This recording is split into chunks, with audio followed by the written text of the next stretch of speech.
Pepper beef കഴിച്ചിട്ടുണ്ടോ? കഴിച്ചിട്ടില്ലെങ്കിൽ നമുക്ക് ഇന്ന് കഴിക്കാം. വളരെ ഈസി ആയിട്ട് പ്രിപ്പയർ ചെയ്യാൻ പറ്റുന്ന സാധനങ്ങളാണ്. അപ്പൊ സമയം കളയണ്ട, ഉടനെ വീഡിയോയ്ക്ക് പോവാം. Jose Moses kitchen. സിബി നന്നായിട്ട് കഴിക്കുന്നവർക്ക് 6 പേർക്ക് അതല്ലെങ്കിൽ 8 പേര് വരെ നമുക്ക് അവിടെ എത്തിക്കാം.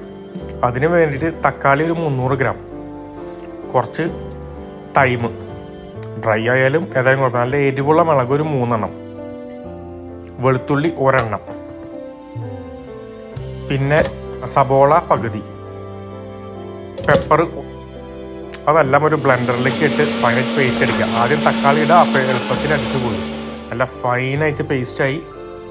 ഇനി ഒരു പാൻ മീഡിയം ചൂടിലിട്ട് നമ്മളിപ്പോൾ അടിച്ചു വെച്ച അത് മിക്സ് അങ്ങോട്ട് ചേർത്ത് കൊടുക്കുക. അത് നന്നായിട്ട് അങ്ങോട്ട് മിക്സ് ചെയ്യാം.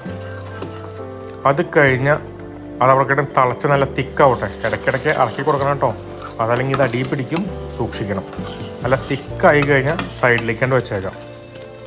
വേറൊരു പാത്രത്തിലേക്ക് 1/2 കപ്പ് ഓയിൽ മീഡിയം ചൂടിലിട്ട് ഒരു സബോള ചെറുതായി ചോപ്പ് ചെയ്തത് ഒരു 3-4 മിനിറ്റ് വഴറ്റാം. അത് കഴിഞ്ഞാൽ ടൊമാറ്റോയുടെ പേസ്റ്റ് 6 ടേബിൾ സ്പൂൺ അതും ഇട്ട് നന്നായിട്ട് അങ്ങോട്ട് മിക്സ് ചെയ്ത് ഒരു 15 മിനിറ്റ് വരെ കുക്ക് ചെയ്യണം. നന്നായിട്ട് കുക്കാവണം കേട്ടോ, അപ്പോഴാണ് ടേസ്റ്റ് പുറത്ത് വരുള്ളൂ. പിന്നെ നമ്മൾ നേരത്തെ ഉണ്ടാക്കി വെച്ച സോസ് അങ്ങോട്ട് ചേർത്ത് കൊടുക്കാം. 2 bay leaf, curry powder 2 table spoon ഇട്ട് നന്നായിട്ട് അങ്ങോട്ട് മിക്സ് ചെയ്യുക. ഒരു 15 മിനിറ്റ് നേരം ആ റോ ഫ്ലേവറൊക്കെ കളഞ്ഞ് കുക്ക് ചെയ്ത് സൈഡിലേക്ക് വയ്ക്കാം. അത് കഴിഞ്ഞാൽ ഒരു പാനിലേക്ക് 2 സബോള ചോപ്പ് ചെയ്തത്, ഒരു 1.5 കിലോ ബീഫ് വലിയ കട്ട്, എരിവുള്ള ഉണ്ടമുളക് ഒരു 4 എണ്ണം, ഉപ്പ് 4 ടീസ്പൂൺ, പിന്നെ തൈം ഒരു 10 എണ്ണം, 4 ടേബിൾ സ്പൂൺ കറി പൗഡർ എങ്ങനെ ഉണ്ടാക്കാമെന്നുള്ളത് എൻ്റെ ചാനലിൽ കിടപ്പുണ്ട് കേട്ടോ. അതെല്ലാം കൂടിയിട്ട് സ്റ്റിയർ ഫ്രൈ ചെയ്യുക. അപ്പോൾ അതിൻ്റെ ഉള്ളിലേക്ക് സ്പൈസസ് ഒക്കെ നന്നായിട്ട് പിടിക്കും. ഒരു 10 മിനിറ്റോളം കേട്ടോ. അത് കഴിഞ്ഞാൽ ഒരു 3 കപ്പ് വെള്ളം കൂടെ ഒഴിക്കുക. ഒന്ന് മിക്സ് ചെയ്യാം. കുറച്ച് കറിവേപ്പില ഇട്ട് കൊടുക്കാം. അടച്ചു വയ്ക്കുക. ചെറു ചൂടിൽ കിടന്ന് ആ സാധനം നല്ല സോഫ്റ്റായിട്ട് പഞ്ഞി പോലെ ആ വെള്ളമൊക്കെ ഒന്ന് വറ്റി അങ്ങോട്ട് വരട്ടെ. അത്യാവശ്യം വെള്ളമൊക്കെ വറ്റി നല്ല സോഫ്റ്റായി കഴിഞ്ഞാൽ 1/2 കപ്പ് ഓയിലാണ് ഒഴിച്ചിട്ട് ഈ സാധനം ഈ മീറ്റിനെ ബ്രൗൺ അങ്ങോട്ട് ചെയ്യണം, നല്ല കറപ്പിക്കണം. ഇതേപോലെ ബ്രൗൺ ആയതുകൊണ്ട് അടി പിടിക്കാണ്ട് നോക്കണം കേട്ടോ. അത് കഴിഞ്ഞാൽ നമ്മൾ ഉണ്ടാക്കി വെച്ച സോസ് അത് അതിലേക്കാണ്ട് ചേർത്ത് കൊടുക്കണം.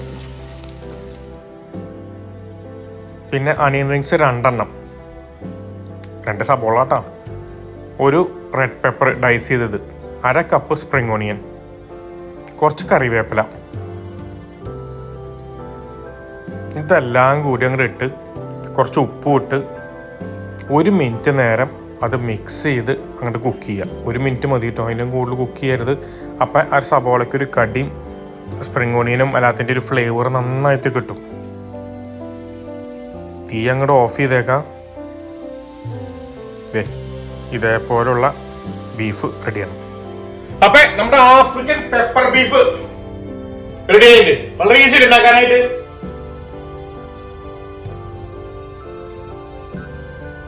ആ ബീഫ് അങ്ങനെ എടുത്തിട്ടേ